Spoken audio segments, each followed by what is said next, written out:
আসসালামু আলাইকুম। প্রতিদিনের মতো নতুন আরেকটি রান্নার ভিডিও নিয়ে আসলাম আপনাদের সামনে। আজকে সারাদিনের সব রান্না বান্না দেখাবো। প্রথমে সকালের নাস্তায় রুটি বানিয়েছিলাম। রুটিগুলো ছেঁকা হচ্ছে আর পাশের চুলায় চিচিঙ্গা ভাজি জাল করা হচ্ছে।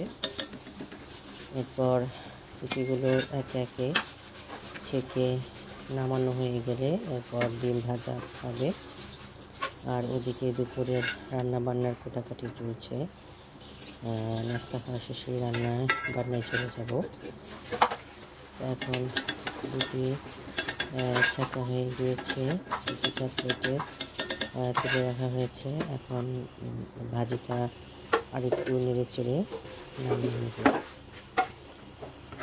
চিচিঙ্গা ভাজির রেসিপিটা একদমই সহজ রেসিপি, যেটা কুচিয়ে রাখা চিচিঙ্গা, কাঁচামরিচ, পেঁয়াজ তেলে দিয়ে চিচিঙ্গাটা দিয়ে দিলে তারপর আস্তে আস্তে সিদ্ধ করে ভাজা ভাজা করে নামিয়ে নিলেই হয়ে গেল। এখন নাস্তার জন্য ডিম টোস্ট করা হচ্ছে এবং ডিম ভাজা করা হচ্ছে। কেউ কেউ আমাদের সব ডিম ভাজা খায়, কেউ কেউ টোস্ট খায়, তাই দুই টাইপেরই করা হয়। যে যেটা খায় সে সেটা নিয়ে খাবে। এখন ডিম টোস্টটা প্লেটে উঠিয়ে রাখা হয়েছে। এখানে দুইটা ডিম আছে, দুইটা ডিম একসাথে ভেজে নেওয়া হচ্ছে। ডিম ভাজা এদিকে হচ্ছে, এদিকে নাস্তা খাওয়া চলছে। এরপর একে একে সবাইকে ডিম ভেজে ভেজে দিয়ে নাস্তা দেওয়া হচ্ছে। নাস্তায় রাতের বেলার মুরগি যেটা রান্না করা ছিল সেটাও গরম করে দেওয়া হয়েছে, যেটা আগের দিনের মুরগি, সেটা আর দেখালাম না। এরপর দুপুরে রান্নায় চলে গেলাম। আজকে দুপুরে রান্নায় ছিল আলু দিয়ে ধনিয়া পাতা দিয়ে শিং মাছের ঝোলা। প্রথমে আমি কড়াইতে সরষের তেল দিয়ে নিয়েছি। এরপর এখানে দিয়েছি পেঁয়াজ কুচি দিয়ে পেঁয়াজটা ভালো করে বাদামি করে ভেজে নিয়েছি। এরপর জিরা বাটা দিয়ে দিয়েছি। জিরাটা তেলের মধ্যে পেঁয়াজের সাথে ভালো করে ভেজে নিয়েছি। যখন একদম ভালো করে জিরাটা ভাজা ভাজা হয়ে গেছে সে সময় কষানো পানি দিয়েছি। এখানে একটু লবণ দিলাম, দিয়ে এরপর হলুদের গুঁড়া, একটু জিরা বাটা আর একটু ধনিয়া গুঁড়া দিয়ে দিলাম। দিয়ে মশলাটা ভালো করে কষিয়ে নিচ্ছি। মশলাটা কষাতে বেশ অনেকটা সময় লাগবে। আর এখানে কষানোর পানিটা একদম টেনে শুকিয়ে তেল ভেসে উঠলে এরপর আমি এখানে মাছ দিব। আর এখন একটু কাঁচামরিচও দিব কষানোর সময়। হলুদ কম হয়েছিল, হলুদ দিয়ে দিলাম আর একটু, দিয়ে এখন ভালো করে নেড়ে চেড়ে মশলাটা কষিয়ে নিচ্ছি। এরপর মশলাটা ভালো করে কষে এসেছে। এখন একটু কাঁচামরিচ দিলাম, দিয়ে মশলাটা পেঁয়াজটা একদম কষে যখন গলে এসেছে সে সময় আমি এখন কেটে ধুয়ে রাখা, পরিষ্কার করে রাখা মাছগুলো কড়াইতে দিয়ে দিলাম। মাছটা ভালো করে কষিয়ে নিচ্ছি। মাছটা এখানে অনেকগুলোই মাছ নিয়েছি, যেহেতু একদম তাজা মাছ কিনে নিয়ে এসেছিলো, ওর জন্য প্রথম থেকে একটু বেশি করে রান্না করলাম। মাছটা আমি এখন উল্টিয়ে পাল্টিয়ে দেব, যাতে প্রতিটি মাছের গায়ে মশলা লেগে লেগে গিয়ে একদম ভালো করে মাছের ভেতরে মশলা ঢুকে যায়। এভাবে আমি নেড়ে চেড়ে কষিয়ে নিচ্ছি। এখানে মাছটা কষে কষছে। আর মাছের যে আলুটা দিব সেই আলুটা আমি আগেই দিব, কারণ মাছ বেশ নরম, মাছটা আকার সিদ্ধ হয়ে যাবে। ওই জন্য আলুটাও আগে দিয়ে দিব, যাতে আলু এবং মাছের সাথে সিদ্ধ হয়ে যায়। এখন আমি আলুটা দিয়ে দিচ্ছি, দিয়ে আবারও নেড়ে চেড়ে কষিয়ে নেব। মাছটা ভালো করে কষছে। আর এদিকে ধনিয়া পাতা কেটে রেখে ধুয়ে রেখেছি। এখন আমি কষানোর হয়ে গেলে আমি এখানে ঝোলের পানি দিয়ে দিলাম। ঝোলের পানি দেওয়ার পর এখন আমি নেড়ে চেড়ে ভালো করে নেড়ে চেড়ে এটাকে সিদ্ধ করছি।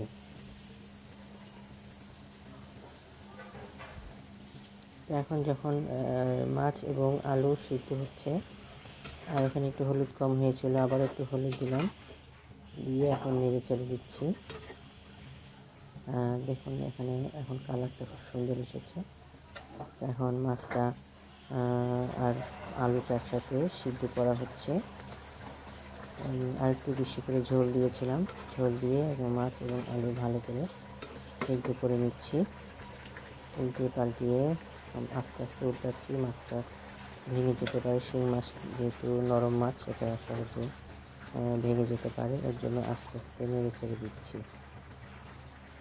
এটা অনেকটা টাইম নিয়ে সিদ্ধ করতে হবে, ভালো করে মাছটা সুসিদ্ধ না হলে খেতেও ভালো লাগবে না। এখন আমি অনেকটা কাঁচামরিচ ছিটিয়ে দিলাম, আবারও অনেকগুলো কাঁচামরিচ দিলাম, দিয়ে মাছটাকে আমি আবারও নেড়ে চেড়ে দেব। মাছে একটু ঝোলটা একটু যখন টেনে এসেছে, ঠিক সেই সময় আমি এখানে ধনিয়া পাতা দিয়ে দিব। ধনিয়া পাতা ধুয়ে রেখেছিলাম, এখন এই ঝোলের উপরে ধনিয়া পাতা বিছিয়ে দিচ্ছি। ধনিয়া পাতাগুলো দিয়ে এরপর আমি মাছ এবং ধনিয়া পাতা একসাথে সুন্দর মতো সিদ্ধ হয়ে ঝোলটা টেনে এলে, মাখা মাখা হয়ে এলে এরপরে নামিয়ে নেব। তা আমি এখন একটু নেড়ে উল্টিয়ে পাল্টিয়ে দিব, যাতে ধনিয়া পাতাটা একদম মাছের ভিতরে মিশে যায়। এখন নেড়ে দেওয়ার পরে ধনিয়া পাতাটা মাছের সাথে মিশে গিয়েছে, দিয়ে এখন একসাথে সুন্দর মতো জাল হচ্ছে। ভালো করে জাল হলে এরপরে একটু ঝোলটা মাখা মাখা হয়ে গেলে আমি চুলা নিভিয়ে দিব। এখন আমার মাছ রান্না কমপ্লিট। এরপরে আমি একটু মুরগি রান্না করেছিলাম, সেই মুরগিটা দেখালাম।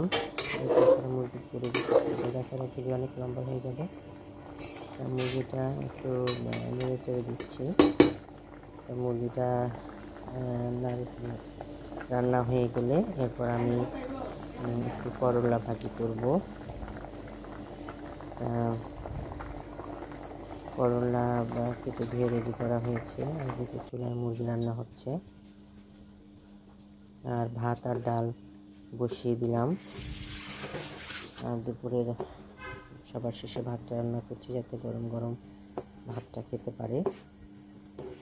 ভাত আর ডাল এদিকে হচ্ছে, আর সবার শেষে একটু তাড়াহুড়া করেই ভাজি করব। আর ভাজি করে এরপরে খাবার পরিবেশন করব।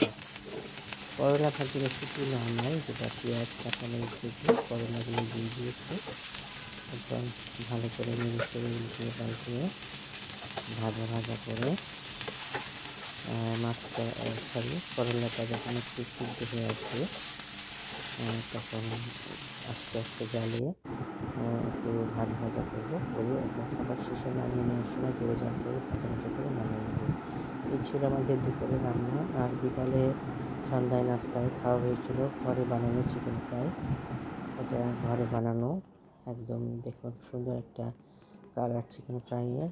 আর ফল কেটেছিলাম, পেঁপে কাটা হয়েছিল। আমরা প্রতিদিন বিকালেই পেঁপে খাই, কারণ পেঁপেটা আসলে স্বাস্থ্যের জন্য খুবই ভালো, এই কারণে খাওয়া হয়। আর একটু ফ্রুট কাস্টার্ড করা ছিল আগে থেকেই, সেই ফ্রুট কাস্টার্ডটাই সন্ধ্যাবেলায় সবাইকে নাস্তা হিসেবে পরিবেশন করেছি। এটা ক্রিমি ফ্রুট কাস্টার্ড। আর গভীর রাতে দেখা যায় আমাদের ফ্রিজে পুডিং বানানো থাকে, সেটাই সবাই কেটে কেটে খায়। এই ছিল রান্না আমাদের আজকে।